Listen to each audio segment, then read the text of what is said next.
दोस्तों नमस्कार, बहुत बहुत स्वागत है आप सभी का द गोपा टॉक्स में। दोस्तों आज का विषय बहुत ही महत्वपूर्ण है। जी हाँ, ये बात है आपकी सेहत की, आपकी जिंदगी की। दोस्तों हम जिंदगी में बहुत सपने देखते हैं, कई लक्ष्य बनाते हैं, कई टारगेट बनाते हैं, लेकिन इस भाग दौड़ भरी जिंदगी में हम कहीं ना कहीं से एक चीज को हमेशा इग्नोर कर देते हैं और भूल जाते हैं कि जिस चीज से हमें इन लक्ष्यों को साधना है, अपने सपनों को पूरा करना है, उसे तो हम भूल ही गए।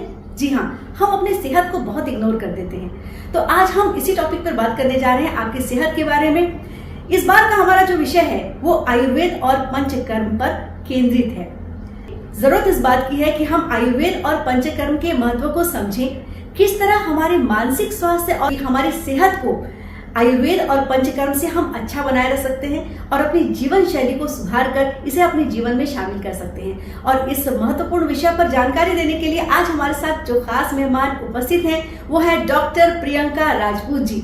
नमस्कार प्रियंका जी, बहुत बहुत स्वागत है आपका हमारे इस चैनल में। प्रियंका जी, आप आयुर्वेद और पंचकर्म की विशेषज्ञ हैं। आयुर्वेद क्या है और पंचकर्म क्या है? आयुर्वेद हमारा किस तरीके से हेल्प कर सकता है, उन सभी चीजों के बारे में शास्त्रों में वर्णन किया गया है। हाँ।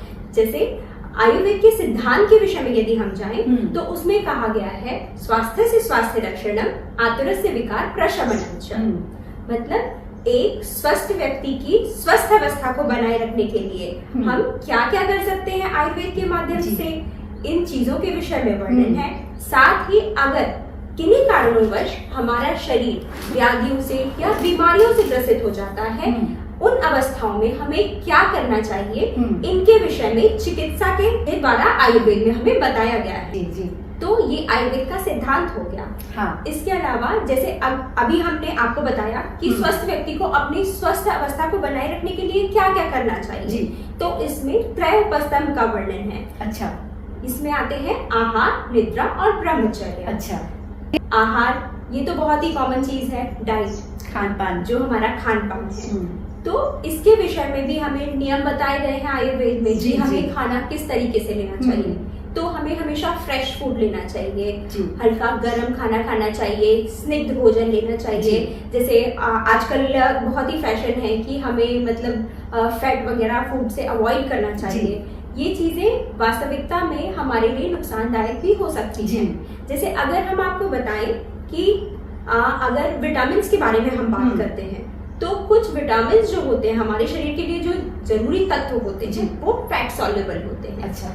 जैसे A, D, E, K। In fats को हमारे बॉडी में एब्जॉर्ब होने के लिए फैट की रिक्वायरमेंट होती है। अगर हम अपनी डाइट से फैट को टोटली कट कर दें तो ये जो विटामिन हैं वो हमारी बॉडी में एब्जॉर्ब नहीं होंगे। और हमें इसकी वजह से डेफिशिएंसी हो जाएगी। और उसकी वजह से बहुत सारी दिक्कतें होंगी। जैसे हम सब जानते हैं विटामिन ए हमारी आंखों के लिए कितना जरूरी है ना। अगर ये हमारी बॉडी में एब्जॉर्ब ही नहीं होगा तो चाहे हम कितना भी इनटेक करें वो हमारे लिए कोई भी बेनिफिट नहीं दे सकता। तो इसीलिए हमें स्निग्ध भोजन लेना चाहिए। मतलब हमें खाने के साथ में थोड़ा सा घी ऐड करके लेना चाहिए। ऑर्गेनिक ऑयल्स होते हैं वो भी एक मॉडरेट अमाउंट में लेना चाहिए। मतलब किसी भी चीज की अति भी खराब होती है और अल्प मात्रा में भी खराब होता है।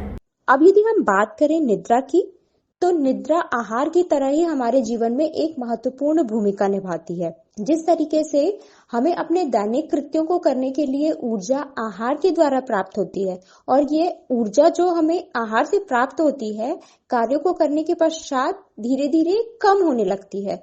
तो इस कम हुई ऊर्जा को हमारे शरीर में पुनः संचित करने का कार्य जो होता है वो निद्रा का होता है। ये जो ड्रेन हुई ऊर्जा होती है उसको रिस्टोरेशन का कार्य करती है। एक स्वस्थ व्यक्ति के लिए निद्रा का नियम यह है कि पहली चीज तो व्यक्ति को दिन के समय में नहीं सोना चाहिए, रात्रि के समय में ही सोना चाहिए। और दिन के समय में भी सोने के लिए आयुर्वेद में ये नियम बताया गया कि जैसे ग्रीष्म ऋतु है उस समय आप दिन के समय थोड़ी बहुत नींद ले सकते हैं। बाकी अन्य ऋतुओं में दिन में सोना निषेध बताया गया है। इसी तरीके से स्वस्थ व्यक्ति को रात्रि में 10 बजे तक हर हाल में सो जाना चाहिए। अगर 10 बजे के बाद भी हम जगते रहते हैं तो ये हमारी अग्नि को प्रभावित करता है, हमारे शरीर में बहुत अधिक वात वृद्धि करता है, जिसकी वजह से हमें बहुत सारी वात संबंधी विकार, शारीरिक विकार, मानसिक विकार होते हैं। इसीलिए निद्रा पर विशेष ध्यान देना आवश्यक है। अब यदि हम ब्रह्मचर्य की बात करें तो ब्रह्मचर्य जो है इसकी हमारे जीवन में बहुत ही महत्वपूर्ण भूमिका है। अगर आयुर्वेदिक कॉन्सेप्ट से हम देखें तो हमारा शरीर जो होता है वो सप्त धातुओं से निर्मित बताया गया है।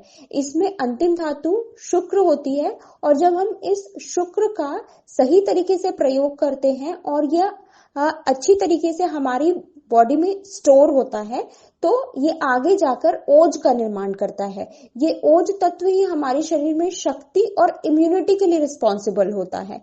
इसीलिए ब्रह्मचर्य पालन बहुत आवश्यक है।